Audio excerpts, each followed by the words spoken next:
Morning friends, मैं अभिषेक कुमार मिश्रा कृति IAS academy Patna से हूँ। फ्रेंड्स, मैं अपने पिछले वीडियो के माध्यम से आप लोगों को बीपीएससी के सिलेबस के बारे में चर्चा किया था कि बीपीएससी का सिलेबस क्या है और कितने चरणों में इसकी एग्जाम होती है। और उस वीडियो के माध्यम से मैं आपको बताया था कि मेरी जो अगली वीडियो आएगी उसमें मैं बीपीएससी के सिलेबस पर चर्चा करूंगा कि बीपीएससी का सिलेबस है क्या।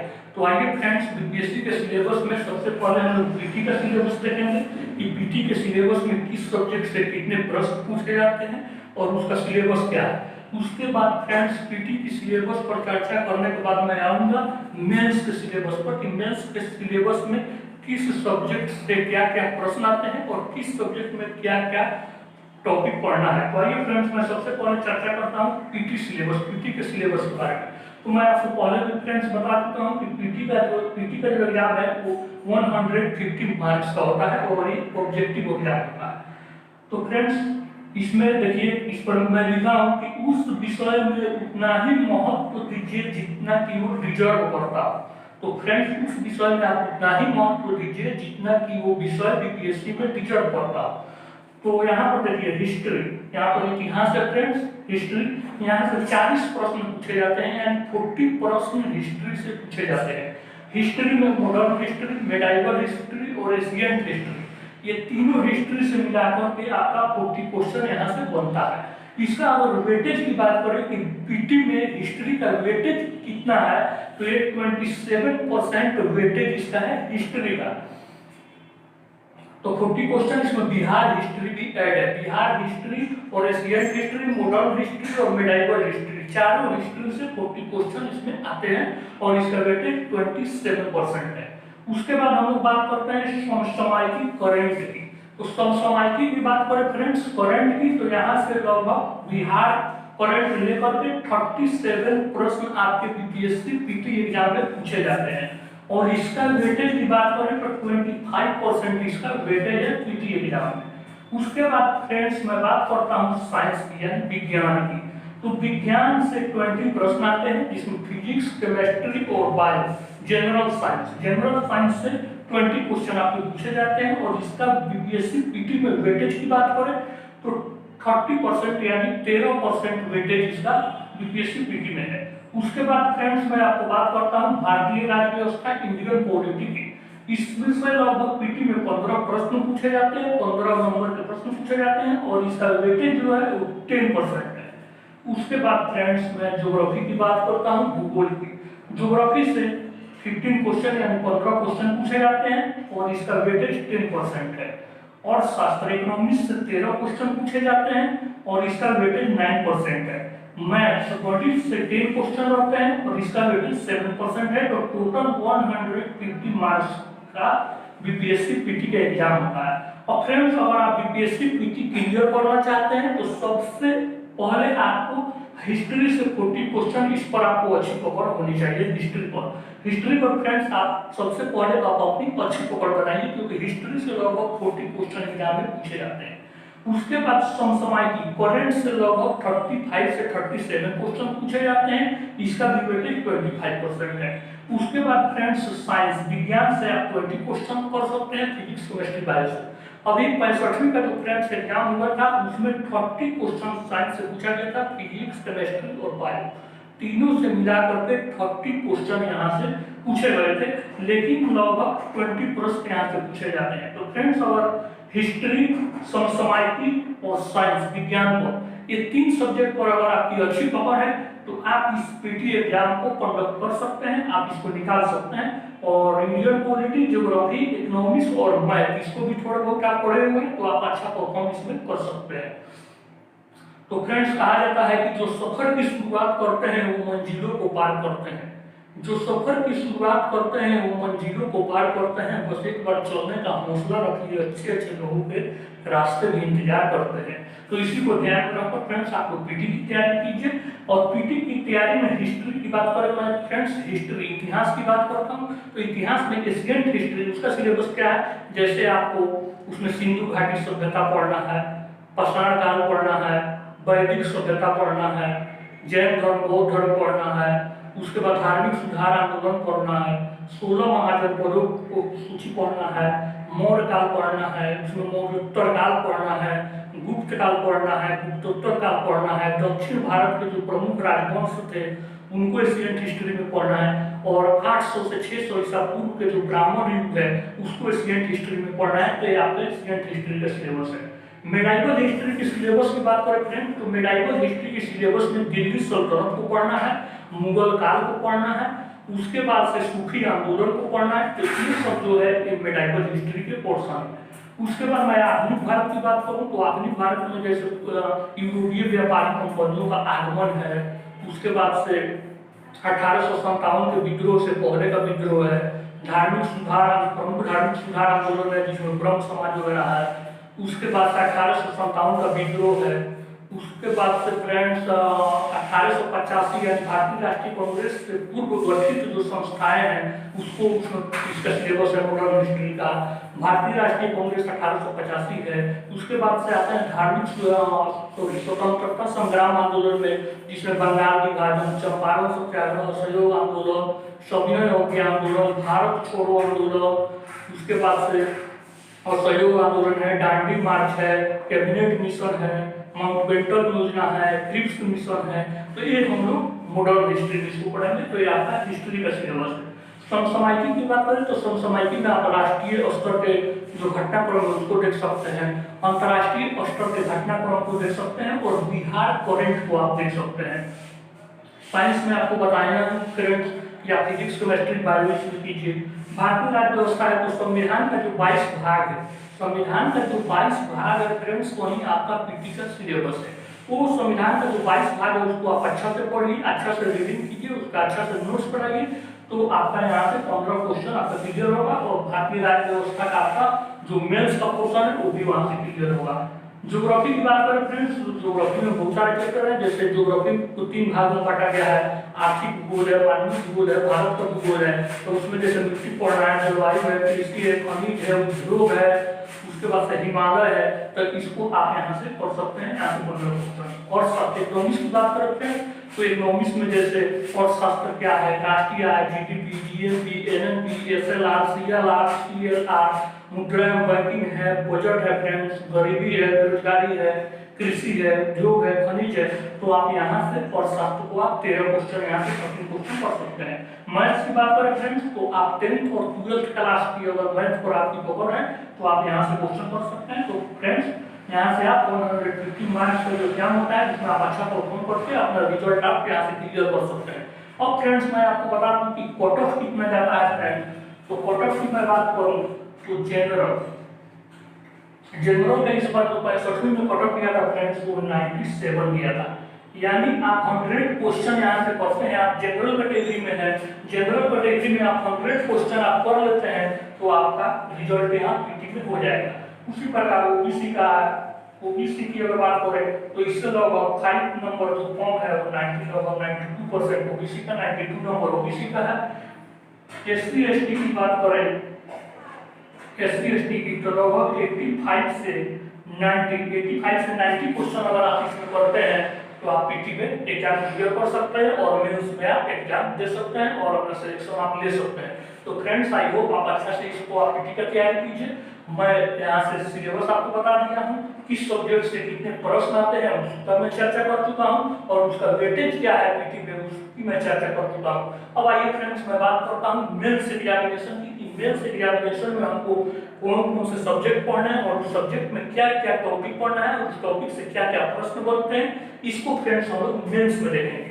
तो मेंस सिलेबस में फ्रेंड्स मैं हिस्ट्री की बात करूँ तो हिस्ट्री में फ्रेंड्स, हिस्ट्री का जो मेंस का सिलेबस है उसमें कला एवं संस्कृति यानी art and culture, art and culture से क्या क्या प्रश्न पूछे जाते हैं, किस टॉपिक से प्रश्न पूछे जाते हैं। तो फ्रेंड्स मौर्य कला, पटना कॉलोन, पाल कला, मधुबनी कला और बिहार में कला और चित्रकला। तो फ्रेंड्स आपको मात्र इतना ही आपको कला एवं संस्कृति में करना है और हमेशा बीपीएससी इसी टॉपिक से प्रश्न पूछती है, इससे बाहर बीपीएससी नहीं जाती है। जैसे मौर्य कला है फ्रेंड्स, तो मौर्य कला की बात करें तो मौर्य कला में क्या प्रश्न बनता है, तो मौर्य कला की प्रमुख विशेषताओं की चर्चा करें। बिहार में मौर्य कला की क्या प्रधानता है, उसकी क्या विशेषताएं हैं, इसकी चर्चा करें।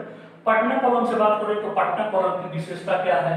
मधुबनी पेंटिंग बिहार की सबसे महत्वपूर्ण पेंटिंग है, तो मधुबनी पेंटिंग से भी प्रश्न आते हैं। और बिहार में कला और चित्रकला से भी प्रश्न पूछे जाते हैं।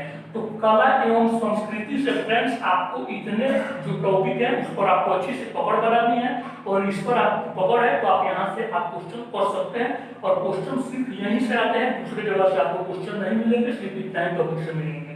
उसके बाद जो दूसरा इसमें टॉपिक है वो है जनजातीय विद्रोह। जनजातीय विद्रोह में मात्र 2 टॉपिक है फ्रेंड्स। इसी 2 टॉपिक से हमेशा बीपीएससी प्रश्न पूछती है, जैसे बिरसा आंदोलन और मुंडा विद्रोह। जैसे बिहार में बिरसा आंदोलन और मुंडा विद्रोह की क्या विशेषताएं थी, बिहार में इसका क्या योगदान था, इसकी चर्चा करें। या बिरसा आंदोलन के क्या कारण है, उसके परिणाम हुए, उसकी चर्चा करें। संथाल विद्रोह है, संथाल विद्रोह से क्या प्रश्न करेंगे, तो संथाल विद्रोह क्यों उत्पन्न हुआ, इसके क्या कारण थे, इसके क्या परिणाम हुए, तो इससे यहाँ से प्रश्न बनेगा। तीसरा टॉपिक जो है फ्रेंड्स स्वतंत्रता संग्राम है। तो स्वतंत्रता संग्राम की अगर मैं बात करूं तो स्वतंत्रता संग्राम से क्या क्या प्रश्न आते हैं, तो स्वतंत्रता संग्राम से फ्रेंड्स 1857 के विद्रोह का जो प्रश्न है वो 1857 से प्रश्न पूछे जाते हैं कि 1857 के विद्रोह में कुंवर सिंह की भूमिका का मूल्यांकन करें। उसके बाद से चंपारण सत्याग्रह में बिहार में चंपारण सत्याग्रह का क्या प्रभाव पड़ा, इसकी चर्चा करें। या चंपारण सत्याग्रह का बिहार में क्या महत्वपूर्ण योगदान था, उसकी चर्चा करें। भारत छोड़ो आंदोलन की चर्चा करें।